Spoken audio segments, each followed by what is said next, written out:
బాగుపడాలంటే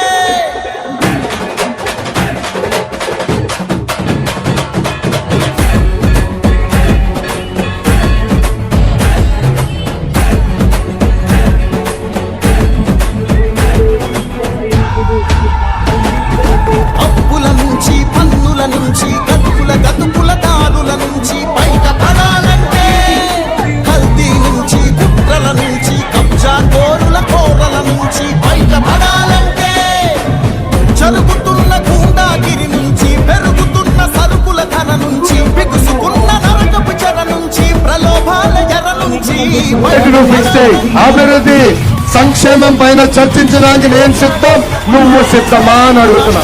బాగుపడాలంటే చంద్రబాబు సైకిల్ జెండా ఎగరాల్సిందే.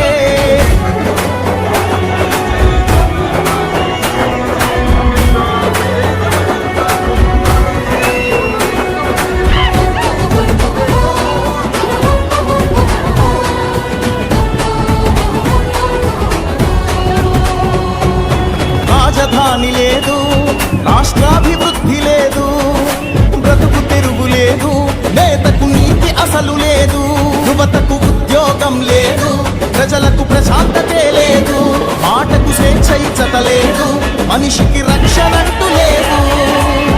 గంజాయి గుప్పున పొగలు చిమ్ముతుంటే, మద్యం ఏరుల్లాగా పొంగి పారుతుంటే, మత్తులోన యువత మొత్తం మునిగి తేలుతుంటే, మృత్యుభేరి ప్రతి ఊరిలో మారు మోగుతుంటే, బయటపడాలంటే రాష్ట్రం బాగుపడాలంటే, బయటపడాలంటే రాష్ట్రం బాగుపడాలంటే చంద్రబాబు సైకిల్ జెండా ఎగరాల్సిందే. గెలిపించుకుంటామని మీ అందరి చేతులు ఒకరి చేతులు ఒకరు పట్టుకొని పైకి చూపించాలండి. అందరూ కూడా ఒకరి చేయి ఒకరు పట్టుకొని కింద నుంచి పైకి చూపించాలి. సోదరుల గుర్తు సైకిల్. ఒకరిని పార్లమెంట్ కి ఒకరిని అసెంబ్లీకి పంపించి మన సత్తా ఏంటో తెలియజేద్దాం. మరి మీరందరూ ఆనందం చూస్తుంటే ఎంత అవుతుందంటే నాకు తెలిసి 1,00,000 దగ్గర వరకు మెజార్టీ తేవచ్చంటే మీరు చూపించిన ఆదరణ ఆప్యాయత అద్భుతం, అమోఘం. జై టీడీపీ, జై జనసేన, జై బీజేపీ. ముఖ్యమంత్రి అయితే పరిశ్రమలు వస్తాయి, పెట్టుబడులు వస్తాయి, ఉపాధి వస్తాయి, ఉద్యోగం వస్తుంది, పరిశ్రమలు వస్తాయి, నగరాల అభివృద్ధి చేస్తుంది, నూతన నగరాలు ఏర్పడతాయి. అదే జగన్మోహన్ రెడ్డి అధికారులకు వస్తే అప్పులు పెరుగుతాయి, మన ఆస్తులు పెరుగుతాయని.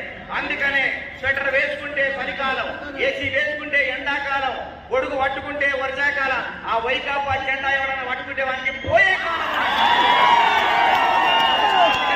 సంక్షేమం సాగాలన్నా, సంక్షోభాలు పోవాలన్నా, అభివృద్ధి జరగాలన్నా, ఆటంకాలు పోవాలన్నా, తిరుపతిలో ఎంకన్న, శ్రీశైలంలో మల్లన్న, సింహాద్రిలో అప్పన్న, నరసీపట్నంలో అయ్యన్న, అందరికీ కూడా విజ్ఞప్తి చేస్తూ మరింత సమయం లేదు కాబట్టి మీ నుంచి నేను పెద్ద ఎత్తున కూడా మీరందరూ కూడా మనస్ఫూర్తిగా ఈ కూటమి దెబ్బకు వారికి ఓటమి జరగాలని, ఈ ఊపు మీరు ఇంటిపై జెండా, ఒంటిపై కండువా, దినమంతా ఉండాలి, ఇష్టమంతా చూడాలి, ఊరూరు తిరగండి, కొంతెత్తి చెప్పండి జగన్మోహన్ రెడ్డి. మీ అందరికీ పిలుపునిస్తూ ముగిస్తున్నాను. ధన్యవాదాలు. ఈ రాష్ట్రంలో ఈ దుర్మార్గపు పాలన పోవాలి, చంద్రబాబు నాయుడు రావాలని ఆయన ఏదైతే పట్టుదల పడ్డాడో ఈ రోజు అది జరిగి తీరుతుంది. అలాగే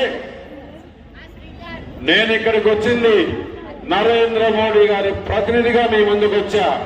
ఆయన అనకాపల్లిలో వచ్చినప్పుడు ఏమి చెప్పాడు? మీరందరూ పార్లమెంట్ అభ్యర్థి సీఎం రమేష్ కు ఓటేయండి, ఆ ఓట్లన్నీ నా ఖాతాలో వేసుకుంటాను, నరేంద్ర మోడీకి వేసినట్లే అని ఆయన ఆ రోజు సభలో చెప్పాడు.